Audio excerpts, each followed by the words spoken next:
오늘 함께 은혜 받으실 말씀의 제목은 비유로 가르치신 천국 비밀. 자, 우리가 너무도 잘 아는 내용들이라서 여러분들이 또 들은 이야기 또 듣는다 이렇게 생각하기 쉬운데, 오늘 새로운 은혜가 여러분들에게 넘치시고 이 말씀대로 승리하며 사는 여러분들 되시기를 주님의 이름으로 축원드립니다. 자, 본문 보니까 그날 예수께서 집에서 나가사 바닷가에 앉으심에 큰 무리가 그에게로 모여들거늘, 이렇게 13장이 시작이 돼요. 그래가지고 예수님께서 그들에게 말씀을 가르치시는데, 예수께서 배에 올라가 앉으시고 온 무리는 해변에 서 있더니 예수께서 비유로 여러 가지를 그들에게 말씀하여 이르시되, 해가지고 그 여러 가지가 오늘 7 천국 비유가 되는 거죠. 자, 그런데 그 결론이 어떻게 나는지 여러분들 아시겠습니까? 마태복음 13장을 한번 펼쳐놓으세요. 오늘 어차피 이 말씀을 계속 우리가 볼 테니까 쭉 가셔가지고 끝부분에 53절부터 보시면, 예수께서 이 모든 비유를 마치신 후 그곳을 떠나서 고향으로 돌아가사 그들의 회당에서 가르치시니, 57절 가보세요. 예수를 배척한지라. 자, 그러니까 이 모든 말씀에도 불구하고 13장은 결론이 뭐로 끝난다고요? 예수님의 말씀을 그들이 받아들이지 않고 예수님을 배척하고, 따라서 예수님께서 그들 가운데 기적을 행할 수가 없었던 그 형편, 그 내용으로 말씀이 끝나요. 그러니까 오늘 여러분들이 잘 들으시고 실제로 이 말씀을 잘 소화시켜서 실천하며 살지 않으면 오늘 마태복음 13장의 결론처럼 우리도 실패로 끝날 수도 있다는 거예요. 그래서 말씀을 잘 들으시고 실천하며 사시는 여러분들이 되시기를 주님의 이름으로 축원드립니다. 그 다음에 비유로 천국 복음을 말씀하는데, 오늘 마태복음에 집중적으로 7개의 비유가 나옵니다. 근데 왜 예수님께서 비유로 말씀하셨는가? 이걸 또 우리가 한번 생각해 볼 필요가 있어요. 자, 보니까 비유로 말씀하신 이유가 그들이 보아도 보지 못하며 들어도 듣지 못하며 깨닫지 못함이라. 13절에 이런 말씀이 나와요. 그러니까 이건 잘 보시면은 깨닫지 못함이라 이렇게 상황 설명으로 끝나죠. 상황 설명인데요. 다른 복음서가 우리에게 있잖아요. 그렇죠? 복음서가 4개니까 다른 복음서 누가복음을 보니까 깨닫지 못하게 하려고 비유로 말씀하셨다 그래요. 그러니까 여기는 의도가 들어있어요. 자, 마가복음은 어떤가? 마가복음은 더해요. 깨닫지 못하게 하여 돌이켜 죄사함을 얻지 못하게 하려 함이라. 그러니까 예수님께서 비유로만 대중들한테 말씀하시고 말았는데, 그 이유가 깨닫지 못하게 하려고. 근데 여기는 하나 더 추가해서 돌이켜 죄사함을 얻지 못하게 하려고. 그러니까 예수님이 말씀은 하긴 하셨지만 그 당시에 그 회중들이 말씀을 알아듣고 회개하고 죄사함을 받고 이런 일이 일어나기를 원치 않으셨던 거예요. 그 참 이상하죠? 이사야서 본문으로 가서 찾아보면 이렇게 돼 있어요. 자, 한번 여러분들 이사야서 6장 한번 가보실래요? 거기 보면은 9절부터 자, 참 이상한 내용이에요. 야, 하나님이 어떻게 이럴 수가 있는가? 그러니까 이사야 선지자가 내가 가서 뭐라고 외칩니까? 그랬더니 가서 그들의 눈을 어둡게 하고 귀를 막히게 하고 마음을 둔하게 하라, 이거예요. 왜 그러냐면 하나님께서 하시는 말씀을 그들이 이해하고 그리고 회개해서 돌이켜서 하나님께 돌아올까 봐 하나님은 걱정하신다는 거예요. 당연히 그렇게 돼야 되는 거 아닙니까? 자기의 선지자를 보내서 외쳤는데 백성들이 듣고 돌이키고 그리고 하나님 앞에 돌아와야 되지 않겠어요? 근데 하나님께서는 그 당시에 돌아오길 바라질 않았어요. 하나님의 전지하신 능력으로 하나님께서 계획을 세우셨는데, 일단은 이 백성은 망하는 거, 아주 망해서 다 잡혀가고 그러고 폐허가 되길 주님이 계획하셨어요. 그러고 나서 포로로 잡혀갔던 사람들이 70년 후에 돌아와가지고 다시 시작해서, 그래서 하나님이 기뻐하시는 나라를 이루기를 하나님은 섭리하신 거예요. 왜냐하면 그 당시에 또다시 백성들을 용서하고 끌어안고 하면 고칠 도리가 없어요. 그래서 하나님께서는 굳은 결심을 하시고 내가 다시는 용서하지 않겠다. 그리고 이 나라가 다 망하고 그 후에 남은 소수의 백성 가지고 다시 시작한다. 이게 하나님의 뜻이었어요. 그래서 그 계획을 하나님이 가지고 계시기 때문에 그들에게 알아듣게 말하지 말라는 거예요. 수수께끼 같은 얘기나 하고 그래가지고 백성들이 돌이키지 못하게 그렇게 하라는 거예요. 자, 예수님 때도 똑같았어요. 예수님 때도 하나님께서 그 이스라엘 백성을 흩었다가 한 2000년 지나서 나라를 모아야겠다. 이런 계획을 가지고 계셨던 것 같아요. 그래서 예수님이 오시긴 하셨지만 백성이 회개하고 다 하나님의 백성이 되고 그런 일은 하나님이 설계하신 게 아니었어요. 그래가지고 예수님이 십자가에 못 박혀 돌아가시고 30 몇 년 만에 로마 군인에 의해서 예루살렘이 포위되고 그리고 다 헐어지고 그리고 유대민족이 다시 또 남은 사람들이 반란 일으키니까 진멸하고 그리고 유대민족은 그 팔레스타인 지역 가나안 땅에 머물지 못하게 하고 다 흩어버렸어요. 그래가지고 거기에 아랍 사람들이 살고 2000년 만에 유대인이 돌아오니까 덤비고 싸우고 아직까지 그러고 있는 거예요.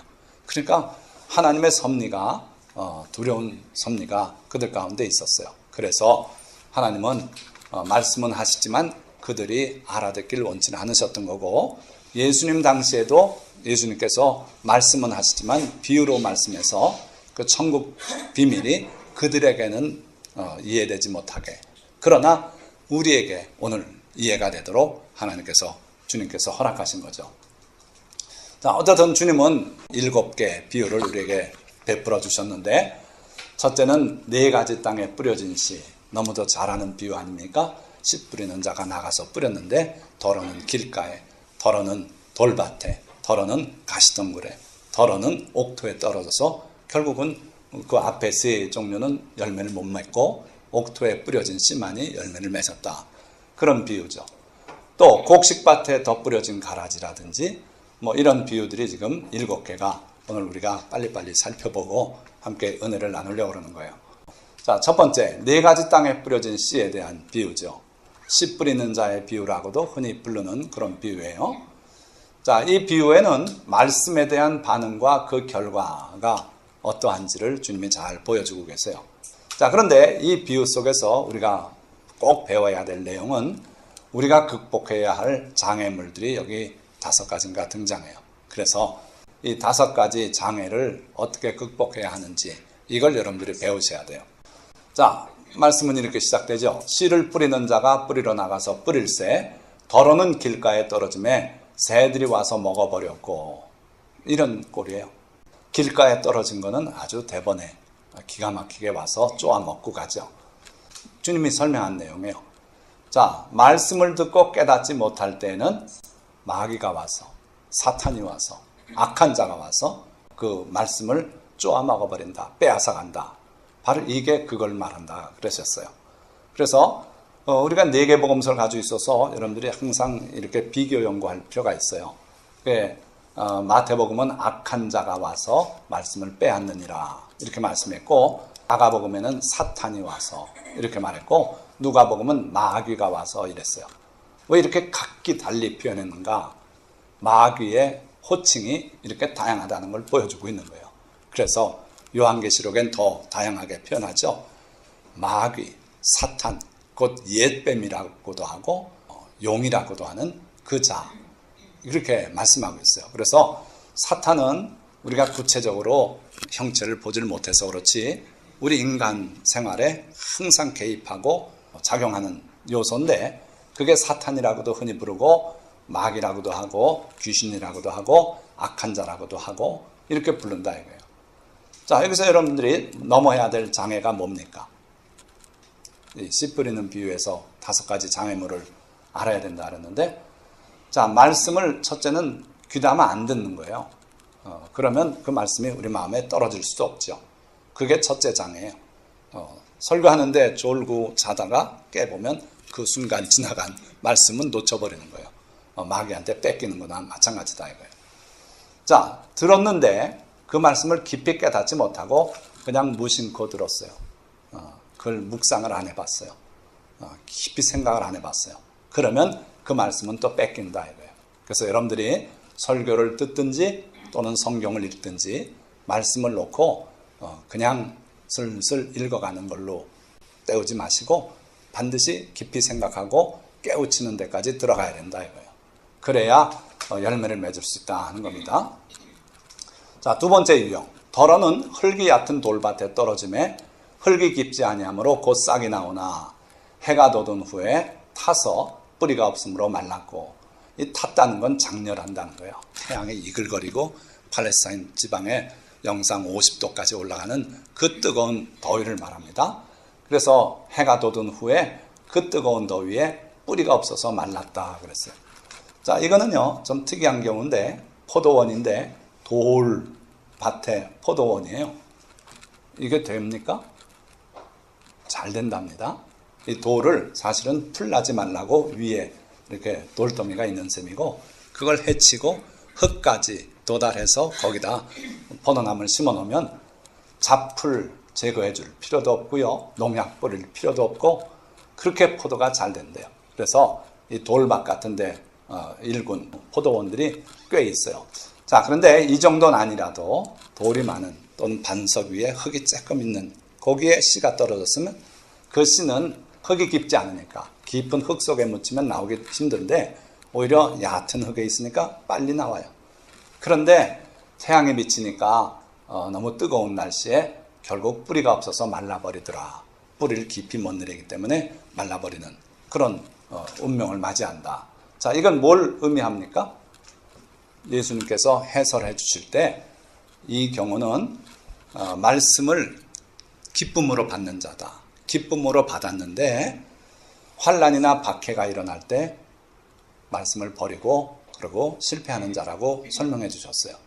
자, 우리 예수 믿는 사람도 보면 조영규 목사님이 자기가 대조동에 순복음교회가 처음 시작될 때요, 천막을 치고, 그것도 또 남대문 시장에서 사온 뚫어진 천막인데 그 천막을 쳐놓고 예배를 드리고 했는데 비가 오면은 빗물이 그냥 실내에 떨어지고 양동이 갖다 받치고 이래야 되는 그런 열악한 환경에서 교회가 시작됐어요.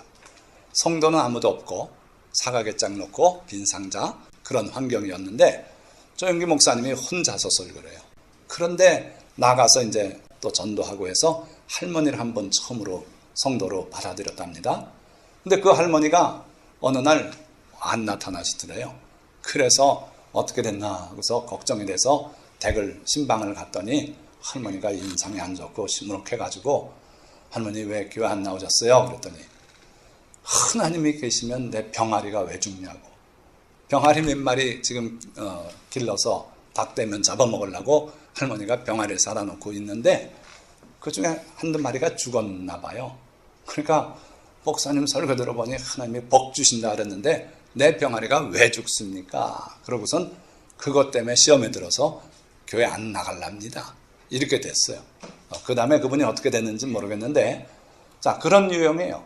예수 믿다가 조그만 환난이 닥쳐오고 어려움이 오면 왜 하나님이 계신데 이런 일이 내게 일어나냐고 버리고 떠나는 사람이 있다는 거예요. 그게 바로 돌자각밭에 떨어진 씨앗거리다 이거죠. 어떤 사람은 개가 자기한테 가해지면, 이건 김장한 목사님의 설교 중에 제가 직접 들었던 예화인데, 어떤 미국의 소녀가 교회를 나가게 됐어요. 그런데 그 아버지가 술꾼인데 교회 나가는 걸 반대하는 거예요. 그래가지고 너 교회 나가지 마라. 그런데 얘가 교회를 나가는 거예요. 난 예수님이 좋아요 아빠. 그러면서 갔다 오면 또 아빠가 화가 나서 술 취한 김에 있는 대로 가혹행위를 하는 거예요. 허리띠를 풀러서 가죽띠 두꺼운 거 그걸로 애를 내려치고 별 박해를 다 해요. 그런데도 이 소녀가 믿는 걸 포기할 수가 없었어요. 어느 날은 애가 교회를 갔다 왔는데 아버지가 대단히 화가 나 있는 거예요. 그래가지고 허리띠를 또 풀어서 애를 내려 때리고 하는데, 그러다가 이제 아빠는 또 잠들어 버리고, 그런데 얘가 그 다음 날부터 시름시름 앓는 거예요. 열이 나고 막. 그러다 그 아빠가 때려서 피가 나고 해가지고 바지에 피가 다 묻고 했는데, 그 바지를 벗기고 엄마가 다른 옷을 입히고 했는데 열이 안 가라앉는 거예요. 그러더니 얘가 마지막으로 엄마한테, 엄마 나 지금 예수님 앞에 가는데 내가 입었던 그 바지, 피 묻은 바지 그걸 나 입혀주세요. 그러면서 예수님께 가서 예수님 나 위해서 십자가에 못 박혀 돌아가셨는데 저도 주님 사랑해서 매 맞고 이렇게 피 흘렸어요 하고 주님 앞에 보여주고 싶다는 거예요. 그래서 얘가 왜 이러나, 그런데 요청이 그렇게 간절하니까 바지를 입혀서 그랬는데 그날 밤에 얘가 천국으로 갔어요. 그래서 이 소녀는 박해를 받을 때 물러나지 않은 소녀예요. 아까 할머니는 병아리 죽으니까 교회를 떠난 예예요. 그러니까 우리들은 환난이나 박해가 일어날 때 절대로 포기하고 뒤로 물러가서는 안 된다는 거예요. 여러분들은 다 이 어린 소녀처럼 주님을 위해서 박해를 받더라도 그걸 자랑으로 알고 기쁨으로 알고 그렇게 견뎌내는 여러분들이 되셔야 될 줄 믿습니다. 자, 그 다음에 세 번째는 덜어는 가시떨기 위에 떨어짐에 가시가 자라서 기운을 막았고, 가시덩굴 퍼지고 하는 거, 그런 게 있는 땅에 떨어졌어요. 그래가지고 처음엔 싹이 나오고 자라는 듯 했는데 얼마 있다 보니까 가시덩굴 밭이 돼버리고 말았어요. 그러면 실패하고 마는 거죠. 자, 이거는 예수님께서 해설해 주시기를 세상의 염려와 재물의 유혹에 진 사람이다 그랬어요. 우리가 예수 믿는 과정에서 아까 환난이나 핍박이 우리를 물러가기도 하고 좌절시키기도 합니다. 그러나 더 많은 경우는 세상의 염려, 그러니까 살다 보니까 예수님만 믿어가지고 뭐가 취직이 되는 것도 아니고 하니까 세상 염려 때문에 그거에 빠져버려요. 그래서 스펙 쌓느라고 온통 주일날도 범하고 쫓아다니고, 그리고 또 재물의 유혹이 와요. 성공해서 약사면허 따고 나서 약국 개설하니까 그 다음엔 주일날도 열고 싶어지는 거예요. 병원이 주일날도 오픈하는 병원이 위에 있어서 안 열 수가 없고, 막 이렇게 돼서 세상 재물의 유혹에 따라가다 보니까 점차 믿음이 식어져요. 또는 쾌락을 쫓아갈 수도 있어요. 친구 따라서 친구가 여행 가자면 여행 가고 온통 즐거운데 다 쫓아다니고, 그러다 보니까 에이 교회 좀 빠져도 돼 이렇게 되고 점점 그렇게 돼가지고 결국은 결실하지 못하는 그런 예가 있다는 거예요. 여러분들은 그런 덫에 걸리지 않으시길 바랍니다. 자, 네 번째 유형이에요. 이건 뭐 전혀 하자가 없는 유형인데 좋은 땅에 떨어졌다 그랬어요. 이 사람은 어떤 것은 100배, 어떤 것은 60배, 어떤 것은 30배의 결실을 하였느니라. 귀 있는 자는 들으라. 자, 그래가지고 사실은 이렇게 좋은 땅, 환난도 없고 박해도 없고 세상 염려도 없고 유혹도 없는 그런 세상이 어디 있겠습니까? 그러니까 사실은 그걸 다 이겨낸 사람을 의미한다고 볼 수도 있어요. 그래서 그 사람은 결국은 결실을 하는데 100배 결실이 예수님이 보시는 기본 결실이에요. 그런데 어떤 사람은 유감스럽게도 조금 온전하게 못해서 60배, 어떤 사람은 이것저것 사정이 많아서 30배, 그래도 30배까지 결실은 맺으라 이거예요. 최소. 뭘 맺으라는 겁니까? 제가 볼 땐 전도한 사람의 숫자라고 봐요. 여러분들 각각 달리 생각하셔도 됩니다. 뭐 1,000만 원 가지고 출발했는데 6,000만 원 되고 뭐 이건 아닐 거예요. 그렇죠? 그래서 저는 어려서부터 이 숫자를 전도한 영혼의 숫자다 나름대로 이렇게 생각하고, 내가 지금까지 몇 명을 전도했는가 그걸 손꼽아 봤어요. 직접 전도한 숫자는 어림없어요. 30에도 훨씬 미달돼요. 그러나 간접적으로 또 전도해서 내가 모르는데도 나를 보고 예수 믿는 사람도 있어요. 그거 한 사람은 제가 알고 있어요. 그래서 그 사람이 어떻게 예수 믿게 됐는가, 정경수 교수님 하는 거 보고 나도 예수 믿어야겠다 생각해서 믿었대요. 믿거나 말거나. 그러니까 여러분들이 전해서 예수를 믿든 아니면 여러분들을 보고 저분 믿는 예수님 나도 믿어야겠다 이렇게도 될 수 있다 이거예요. 그런 여러분들이 되시기를 축원드립니다. 그래서 적어도 여러분들이 이 생을 살아가는 동안 100배 또는 60배, 최소 30배 결실은 하시라 이거예요. 귀 있는 자는 들으라. 자, 이 사람은 말씀을 듣고 깨닫는 자니, 주님은 간단히 그렇게 말씀했어요. 더 이상 긴 해설을 안 했어요. 그런데 보니까 앞에 있는 유형들의 장애물들을 다 넘은 사람이구나. 그렇게 생각하면 돼요. 근데 그 조건으로 반드시 말씀을 듣고 깨달아야 돼요. 깨달아야 돼요. 그래서 여러분들이 성경 말씀을 대하는 자세가 매우 중요하다. 이걸 기억하시기 바랍니다. 자, 두 번째 비유예요. 곡식 가운데 덧뿌려진 가라지. 이것도 아주 유명한 비유죠. 그들 앞에 또 비유를 들어 이르시되 천국은 좋은 씨를 제 밭에 뿌린 사람과 같으니. 이번에는 이제 주인공이 그 밭의 주인이에요. 그분이 좋은 씨를 밭에 다 뿌렸어요.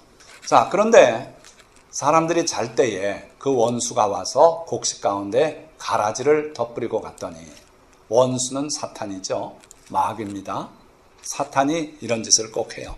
예수 그리스도의 하시는 그 사역에 항상 맞서서 반대 일을 하는 게 사탄이에요. 자, 뭘 뿌렸다고요? 가라지를 덧뿌리고 갔대요. 밭에 가라지 뿌리는 고약한 놈이 세상에 어디 있습니까? 그런데 마귀는 그렇게 한다는 거예요. 그렇죠? 안 뿌려도 풀이 나고 안 뿌려도 자꾸 곡식이 병충해도 찾아오고 그래서 실패하기 쉬운데, 그 좋은 밭에 좋은 씨를 뿌렸는데 가라지를 덧뿌려 놨으니 이거 끝장난 거죠.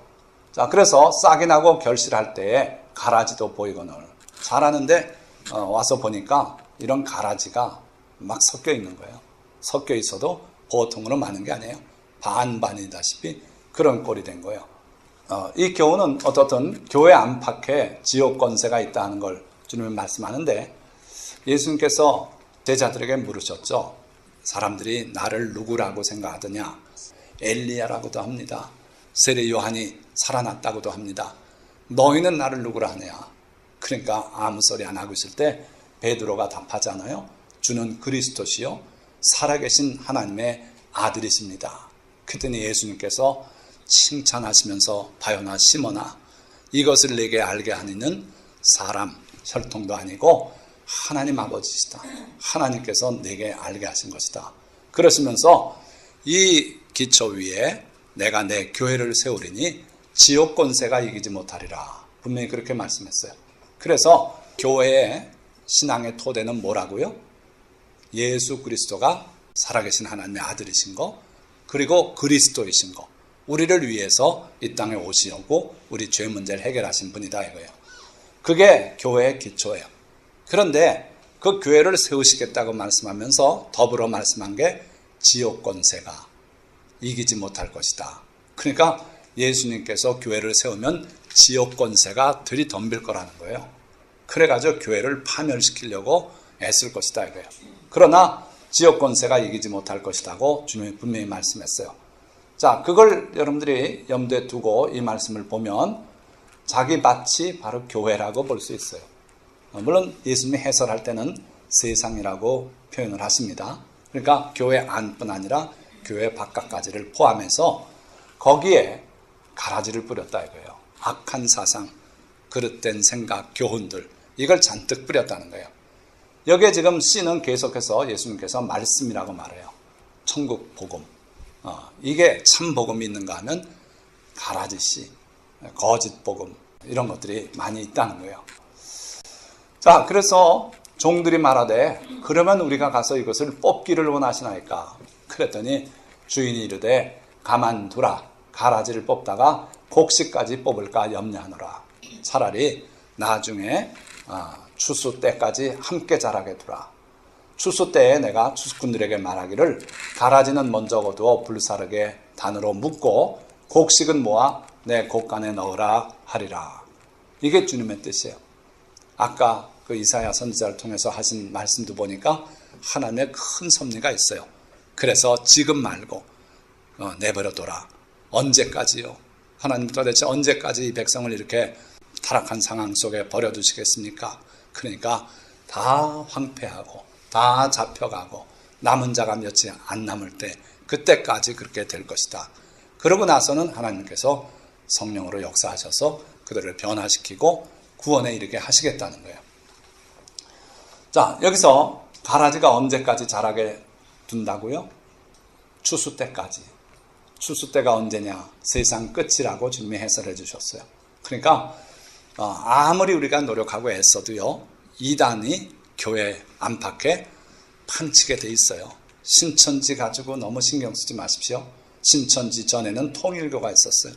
통일교가 세상을 뒤흔들 것처럼 그랬어요. 그런데 통일교도 이제 좀 수그러졌고요.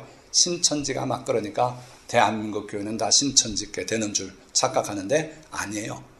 가라지는 항상 있게 돼 있어요. 그 이전에는 박태선 장로가 나와가지고 천부교를 만들고 별일이 다 있었어요. 계속 있어 왔어요. 계속. 그래서 이 가라지는 세상 끝날까지 계속 교회 가운데 또는 교회 바깥에 있게 돼 있다 이거예요. 그러나 너무 그것 때문에 속상해하지 마라. 반드시 가라지는 먼저 거두어 불사르게 단으로 묶고 곡식은 모아 내 곡간 안에 넣을 것이다. 자, 이 가라지가 도대체 정체가 뭘까? 뭐라고 생각하십니까? 이미 다 폭로했는데 진리와 함께 자라는 그릇된 가르침이에요. 이단 교리들이에요. 도대체 어떤 것들이 있는가? 영지주의가 그래요. 기독교 역사에 제일 먼저 등장한 이단이 영지주의예요. 초대교회 때 이미 영지주의가 나타났어요. 이건 뭐냐 하면요, 진리를 알면 구원받는데요. 알므로써. 그래서 영적 지식만 가지면 구원받는다. 행위는 필요 없다는 거예요. 이게 오늘까지도 계속 이어지고 있습니다. 알면 된대요. 자기네들이 전하는 교리, 이것만 받아들이면 아멘, 믿습니까? 믿습니다. 아멘, 오케이, 넌 이제 천국 백성이다. 예수님께서 죄를 다 소멸하셨고 했으니 뭘 해도 상관없다. 죄의식 갖지 마라. 구원파가 지금 그거예요. 그래서 영지주의적인 흐름 속에서 거짓 교리들을 만들어내고 있어요. 반율법주의가 또 이거나 비슷해요. 율법, 그거 하나님께서 우리를 얽어매려고 주신 거다. 예수님 때 다 해결돼서 이제는 율법 필요 없다. 율법 왜 지키려 그래? 너 그러면 저주 아래 있어. 해가지고 율법을 못 지키게 하는 대적하는 개념들이 있어요. 반율법주의예요. 엔티노미니아니즘. 이것도 사탄의 교리죠. 만인구원은 하나님은 너무 사랑이 많으신지라 한 사람도 지옥 가게 버려두지 않고 다 구원하신다. 거짓말이에요. 그렇지 않습니다. 종교다원주의, 불교를 믿든 이슬람을 믿든 기독교를 믿든 천주교를 믿든 힌두교를 믿든 어떤 종교든지 신을 찾는 마음은 다 똑같다. 그래서 하나님이 다 구원해 주신다. 이게 종교다원주의예요. 그렇지 않습니다. 예수 그리스도를 믿는 그 종교가 아니면 구원받을 종교가 없어요. 또 기독교의 탈을 쓴 사탄의 심리학 조심해야 돼요. 또 유골 숭배가 있습니다. 마리아 숭배가 있습니다. 태양신 숭배가 있습니다. 이런 것들이 다 교회 안팎에 지금 들어와서 우리를 혼란하게 하고 있어요. 자, 어쨌든 이런 아주 세상에 타락한 그러한 사탄의 교리를 이 로마 천주교 가톨릭이 다 받아들였어요. 태양신 숭배며 또 예수 그리스도를 갓난 아기로 표현하는 거며 전부 그래요. 그리고 마리아를 신의 어머니로 이렇게 숭상하고, 그래서 이 천주교, 이게 기독교 이름으로 불리고 있지만 이거는 전혀 다른 이교다 이거예요. 다른 종교다 이거예요. 그리고 혼합종교예요. 그래서 바벨론의 종교도 끌어들여오고 다 그랬어요. 자, 뿐만 아니라 기독교 안에도, 우리 개신교 안에도 많은 이단들이 있죠. 천부교, 이게 여러분들은 잘 모를지 몰라도 박태선 장로가 큰 신비한 능력을 받아서 병 잘 고치고 하더니 자기가 하나님이 됐어요. 그래가지고 이름도 그러고 천부교라고 바꿨어요. 그리고 자기가 하나님인데 나이가 뭐 9만 몇천 세례나 뭐 이런 웃기는 사람이 있었어요. 통일교가 또 예수님은 실패한 메시아고 자기가 건져주길 바란다고 뭐 이런 게 또 통일교예요. 신천지, 여호와의 증인, 몰몬교, 하나님의 교회, 이런 엄청나게 다양한 많은 그런 이단들이 기독교 안팎에 있다. 왜 그러냐? 예수님이 이미 예언하신 거예요. 그 비유로, 가라지 비유로 정확히 예언하셨어요. 그래서 우리 주변에는 그런 이단 교리들이 많다. 조심하라 이거예요. 자, 그 다음에 세 번째, 네 번째 비유는 천국 복음의 생명력과 파급력을 주님이 말씀하고 있어요. 또 비유를 들어 이르시되 천국은 마치 사람이 자기 밭에 갖다 심은 겨자씨 하늘 같으니, 겨자씨 하늘 같아요. 요거 이는 모든 씨보다 작은 것이로되 겨자씨보다 더 작은 씨도 있습니다. 그런데 예수님이 그걸 뭐 이게 저거보다 더 작다, 몇 센치 크고 작고 이걸 얘기하려는 게 아니라 매우 작은 씨다.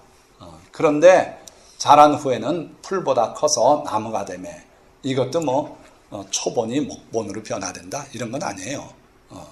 나무는 나이테가 있죠. 다년생이고 초본은 그거 없어요. 나이테가 없어요.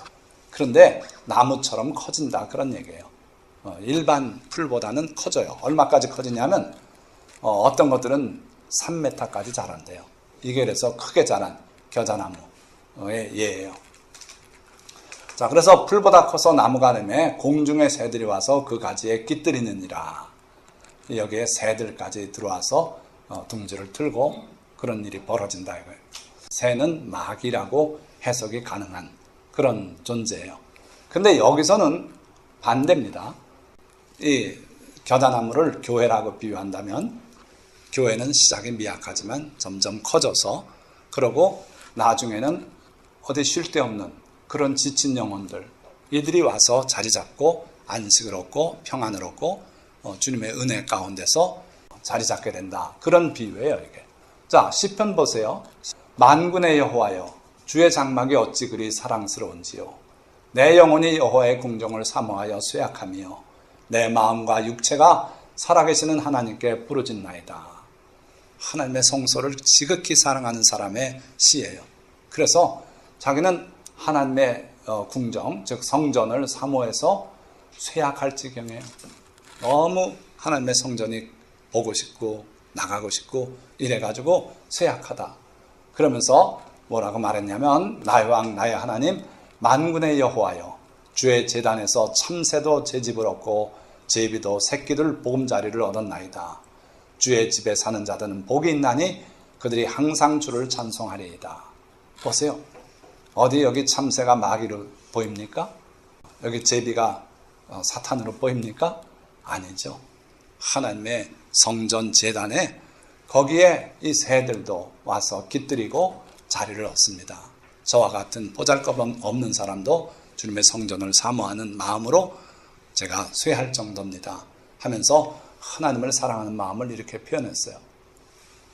저는 어릴 때 서울에 저기 창신동이라고 하는 동대문 바깥에 거기 살았는데 이사를 우리는 워낙 자주 다녔어요.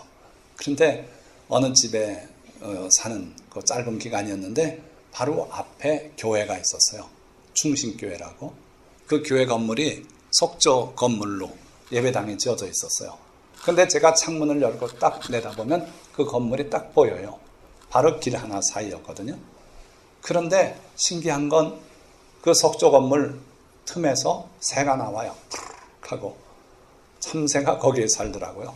저는 이 성경 말씀이 그 어릴 때 봤던 그 내용 그대로인 걸 알았어요. 그래서 하나님의 성전엔 새들도 와서 자리를 틀 수 있구나. 그걸 싫다고 거기다 뭐 약을 뿌리고 시멘트를 메꿔버리고 이런 짓 해서는 안 되는 거예요. 그럴 때 새들이 거기 깃들고 할 때 성전이 또 아름다운 거더라고요. 그래서 주님이 말씀한 겨자씨 비유는 교회가 작은 씨로 출발하지만 결국은 자라서 많은 성도들 심지어 의지할 데 없는 그런 사람도 이 교회에 와서 안식을 얻고 그렇게 되는 게 교회구나. 그런 깨달음을 얻었어요. 또 비유로 말씀하시되 천국은 마치 여자가 가루 서말 속에 갖다 넣어 전부 부풀게 한 누룩과 같으니라. 자, 보세요. 밀가루에다 물론 물이 들어가야겠죠. 그러고 범벅을 하고 거기다 이 효모 누룩을 갖다 좀 더 섞어주면은 이 전체가 부풀어 오르죠. 자, 얼마 안 되는 누룩이 가루 서말 전체를 부풀게 했대요. 그러니까 여기서 우리가 뭘 알 수 있습니까? 교회는 파급력이 있어요. 그래서 우리 교회도 어찌됐든 이런 누룩 같은 역할을 해야 된다. 우리 지역사회 주변에 자꾸 복음을 퍼뜨리고 그렇게 기능을 발휘해야겠다 하는 생각이 있는 거예요. 자, 그 다음에 다섯 번째, 여섯 번째 비유. 이게 이제 짝이 돼 있어요. 아까 3, 4번이 짝이고 그리고 5, 6번이 또 짝이에요. 그건 무슨 얘기냐면 성경에는 반복어법이 많이 등장합니다. 중요한 개념을 설명할 때 2번 말을 해요. 그래서 예수님도 그 반복어법을 쓰신 거라고 보는 거예요.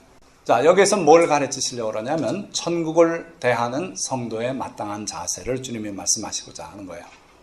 자, 잘 아시는 내용인데 천국은 마치 밭에 감추인 보화와 같으니, 밭에 숨겨져 있던 보화, 아무도 거기에 보화가 있을 줄 몰랐어요. 그런데 어느 날 농부가 열심히 일을 하다가 쟁기를 하는데 이상한 소리가 들리는 거예요. 그래서 자세히 봤더니 거기에 항아리가 있는데 쟁기질에 항아리가 깨지고 항아리 쪼가리를 들고 봤더니 그 안에 금은 보화가 그득한 거예요.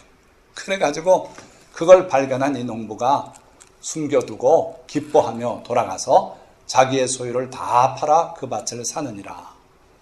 자, 많은 분들이 예수님의 교훈을 혼동하는 경우들이 있어요.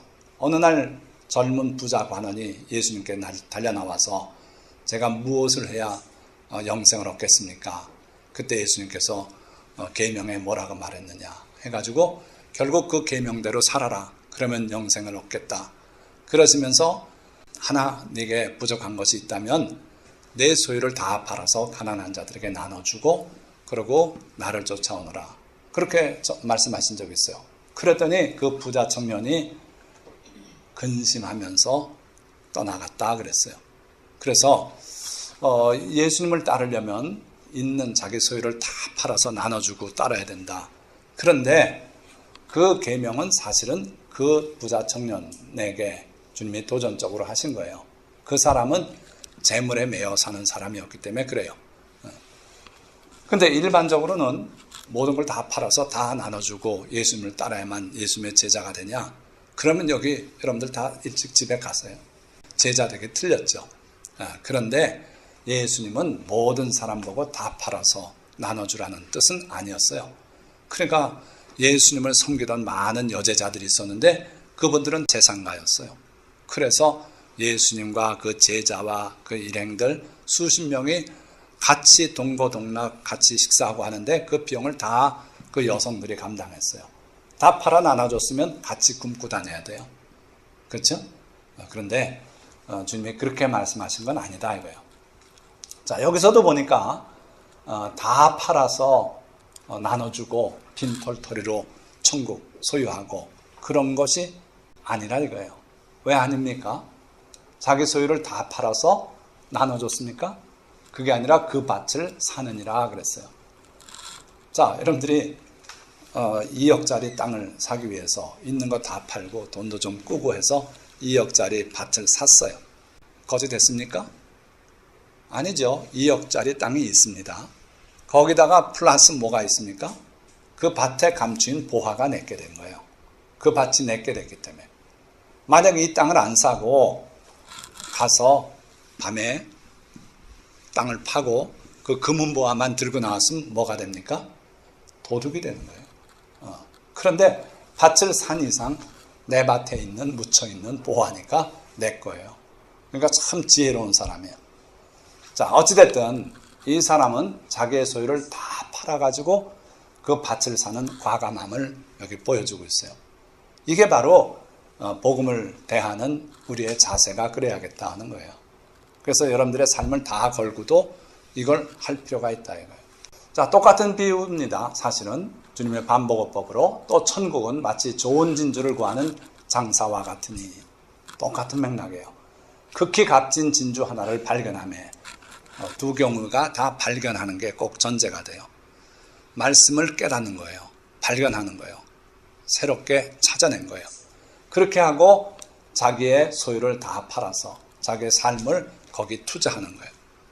자, 여러분들에게 말씀드립니다.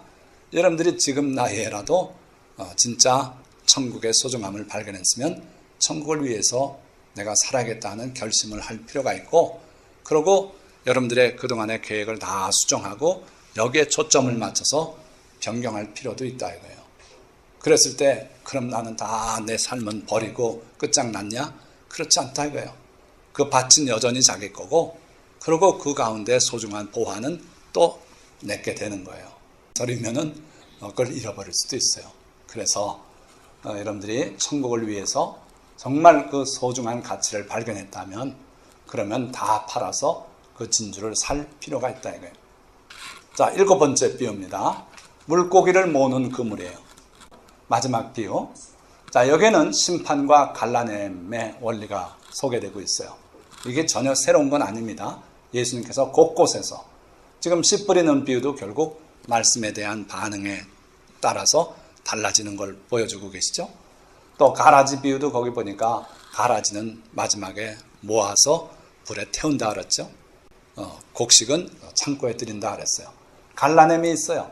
거기에서 심판이 있고 그래요. 고기를 모으는 그물 비유도 지금 그렇고, 예수님께서 마태복음 25장에 양과 염소 비유 갈라놓는다 그랬죠. 이게 다 분리예요. 달라질 운명을 말하고 있는 거예요. 또 10처녀 비유도 보니까 5처녀는 잔치에 들어갔고 5처녀는 문 밖에 쫓겨나고 말았어요. 그래서 천국 비유에는 항상 이렇게 심판과 갈라냄이 중요 주제로 자리 잡고 있어요. 자, 물고기 비유는 또 보십시오. 또 천국은 마치 바다에 치고 각종 물고기를 모으는 그물과 같으니 그물에 가득함에 물가로 끌어내고 앉아서 좋은 것은 그릇에 담고 못된 것은 내버리느니라. 언제 TV에서 한번 보니까 그물에 주로 이 불가사리가 잡히는 그런 현상을 보여주더라고요. 고기 몇 마리 있고 전부 불가사리예요. 그럼 어떻게 합니까? 분리 작업이 있어요. 정상적인 조업에서도 항상 보면 배가 육지에 닿으면 제일 먼저 하는 게 선별 작업이에요. 아줌마들이 쭉 옵니다. 와가지고 도미는 도미끼리, 갈치는 갈치끼리 이렇게 쭉 갈라놓고 해파리나 또 불가사리 이런 건 따로 해서 폐기, 처분하고 이 작업이 꼭 있어요. 그래서 예수님도 그 원리를 지금 말씀하고 있는 거예요. 앉아서 좋은 것은 그릇에 담고 못된 것은 내버리느니라. 갈라내는 작업이 있다 이거예요. 세상 끝에도 이러하리라. 천사들이 와서 의인 중에서 악인을 갈라내어 풀무불에 던져 넣겠다 그랬어요. 거기서 슬피 울며 이를 갈미 있을 것이다. 자, 마지막으로 천국의 지혜자된 서기관에 대해서 주님이 말씀하셔요. 이 모든 것을 깨달았느냐 하시니 대답하되 그러하오이다. 예수께서 이르시되 그러므로 천국의 제자된 서기관마다 마치 새 것과 옛 것을 그 곳간에서 내오는 집주인과 같으니라. 오늘 여러분들, 오늘 이 말씀 하나 가지고 여러분들이 도전 받으시면 좋겠어요. 천국의 제자된 서기관마다, 서기관이 그때 어떤 유형의 직업인가를 생각해 보세요. 율법 말씀들을 교육받고 그래가지고 옳고 그른 걸 분별도 해주고 재판도 해주고 이혼하겠다면 듣고 이혼을 허가도 해주고 말기도 하고 그래서 이혼 증서도 써주고 하는 직업이 서기관이에요. 그러니까 이분들은 요즘으로 말하면 법관 이런 급이에요. 자, 그런데 천국의 제자된 서기관도 있다는 거예요. 그 무슨 얘기냐면 주님이 이런 가르치신 모든 말씀을 잘 이해하고 깨닫고 그래서 그 말씀을 중심으로 전하는 그러한 서기관. 쉽게 말해 봅시다. 오늘로 하면 뭐예요? 목사예요. 목사예요. 자, 이 사람들은 마치 새 것과 옛 것을 그 곳간에서 내오는 집주인과 같으니라. 이 당시의 서기관은 구약을 가지고 서기관 노릇했습니다. 성경 지식으로. 그런데 교회 안에서의 서기관은 이제는 구약과 신약 다 통달해서 이걸 전하는 자들이 바로 천국의 제자된 서기관이다. 그런데 그 서기관은 집주인과 같다 그랬어요. 집주인과 같다. 그럼 무슨 얘기일까요? 집주인은 누굽니까? 천국의 주인 예수 그리스도 아닙니까? 주님과 동격의 사람이 된다 이거예요. 제가 소명을 받고 신학 공부를 처음 시작할 때 주께서 제게 가르쳐 주신 내용이 있어요. 첫째는 탐심. 이건 내려놓지 않으면 절대로 올바른 성직자가 못 된다. 그거 가르쳐 주셨고 또 하나는 온전케 된 사람은 그 스승과 같이 된다는 말씀. 이게 제가 꾸며낸 말이 아니라 성경에 있는 말씀이에요. 그래서 그걸 제게 깊이 가르쳐 주셨어요. 그래서 오늘 이 말씀이 사실 그 말씀과 일맥상통해요. 진정으로 여러분들이 하나님의 말씀, 구약, 또 신약, 예수님의 교훈들을 잘 깨닫고 그걸 잘 소화시켜서 그것을 베푸는 서기관이 된다면 그 사람은 집주인과 같은 신분이 된다. 그래서 주님께서도 내가 너희를 종이라고 하지 아니하리니 종은 주인이 하는 것을 알지 못함이다. 내가 하고자 하는 걸 너희에게 다 알렸으니 너희는 이제 내 친구라고 주님은 제자들을 친구로 불러줬어요. 마지막 그 순간에 집주인과 같은 그런 천국의 제자된 서기관들이 이 가운데서 나서시기를 주님의 이름으로 축원드립니다. 자, 씨 뿌리는 비유는 천국 복음을 듣는 사람들의 각기 다른 반응과 그것이 가져올 결과들을 말해요. 첫 번째, 길가에 떨어진 사람은 귀담아 안 듣는 사람이에요. 말씀을 듣고 이해하려고 노력하지 않은 사람이에요. 그 사람은 결국 뺏기고 말아요. 두 번째 사람은 핍박이나 환란이 올 때 물러가는 사람이라 그랬어요. 세 번째 유행의 사람은 누구라고요? 세상의 염려, 내 앞으로 살아나갈 일, 그게 더 중요해요. 그 사람에겐. 그래서 스펙 쌓느라고 거기에 몰입하다가 복음에서 멀어지고, 그렇지 않으면 세상 쾌락을 따라서 나가다가 복음을 잃어버려요. 그런 사람이고, 네 번째 부류는 그런 모든 걸 이긴 사람이라 그랬어요. 자, 말씀을 깨닫고 세상 유혹과 핍박을 말씀과 인내로 이겨 많은 열매를 맺는 성도가 됩시다. 가라지 비유는 교회 안팎에서 뿌리내려 자라는 사탄의 교리를 경고하고 있어요. 예수님의 교훈과 다른 가르침은 단호히 배척해야 돼요.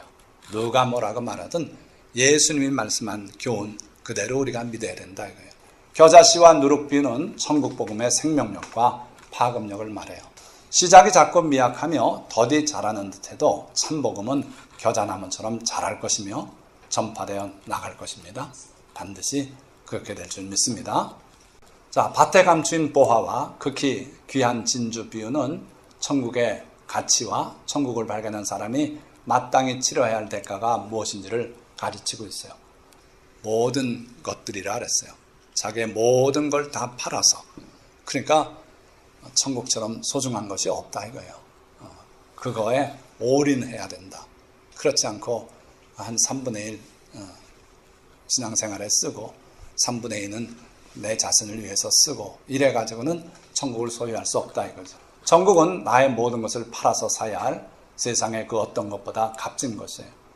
그물 비유는 세상 끝에 최후의 심판과 갈라냄이 있음을 말해요. 그래서 주님은 항상 모든 교훈에서 갈라냄이 있다. 구원받은 성도라면 좋은 열매를 맺어 심판을 이기고 승리해야만 해요. 좋은 열매를 맺어야 돼요. 열매 없는 나무는 비워버리겠다 그러셨어요. 그래서 열매, 착한 행실이 여러분들의 예수 믿는 표징이 되기를 축원드립니다. 여러분들이 착한 행실로 열매를 맺어야 돼요. 주님은 천국 복음을 전하는 천국의 제자된 서기관마다 집주인과 같다. 이 말씀이 여러분들이 더 깊이 묵상하고 내가 어떤 사람에 대해 할지 깊이 생각하시기를 주의 이름으로 축원드립니다. 기도하겠습니다.